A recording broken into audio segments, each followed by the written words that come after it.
There's a lot of differences that make this a woman-specific running shoe. First, and probably the most important, is fit. It's built on what's called a woman-specific last. And a last is just a kind of a stand-in for the foot that we use when we're making a shoe. And the last is important because it pretty much determines how that shoe is going to fit. So the women's Lunar Glide is built on a last that's different from the men's to provide fit that's specific to the shape of a woman's foot. So that's very important. The next one is this heel counter that you can see here. On the men's shoe, we had this big, beefy, kind of molded plastic heel counter. In the women's shoe, we have something that's very different and very innovative. What we know is that women's heels vary tremendously in shape, much more so than men's. So what this heel counter allows is to provide the support that women need by framing the heel, but this material in the center is actually soft. So if you have a more voluminous heel, it can kind of fill this soft space. So it's going to feel very, very comfortable, but still provide her with the support that she needs. Moving up to the midfoot, we have, as you saw in the men's shoe, this panel of flat wire that provides really good support and fit around the midfoot. But a key difference is that on the women's shoe, we have what we call an arch fit strap, which is a piece of soft microfiber synthetic that allows her to get added support around the arch.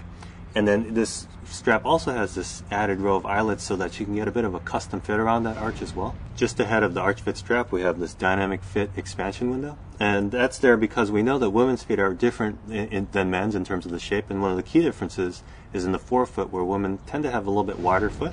So this window has a stretchy material in here, and that allows the upper to expand, so that if you do have a little bit of a wider foot, or you maybe have issues with bunions, then the upper can conform to the shape of your foot. So that's another key difference. The sock liner itself is actually also different in shape in the women's shoe. And it's done, well, the difference is essentially that there's a little bit more of a scoop or a cup, so that you get added cushioning from your heel itself. That actually, that fat pad built into your heel is allowed to do a little bit more in terms of providing cushioning for your foot. Down in the midsole, one of the key differences is in the heel area, where the women's Nike Lunar Glide is a little bit more rounded, so that you get a smoother transition. And that's because we found that women have a tendency to land a little bit more on the outside edge of the foot. So this allows them to get a really nice smooth transition.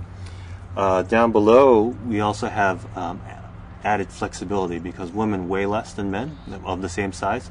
And so that means they have less mass with which to flex the shoe. So this allows the shoe to be a little bit more flexible, even if she weighs a little bit less.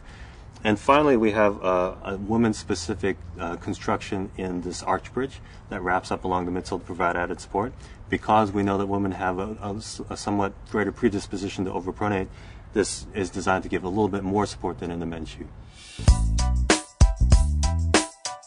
The unique thing about Nike running, I think, is our ability to bring performance innovation to runners. That's the thing that separates us, and always has separated us, back when Bauman was making shoes for his athletes down in Eugene, right through to the Beijing Olympics, when we were able to leverage our performance innovation to ensure that our athletes on the track had a competitive advantage. So that's incredibly important to us as a product team, to ensure that we're focused on innovation that serves runners.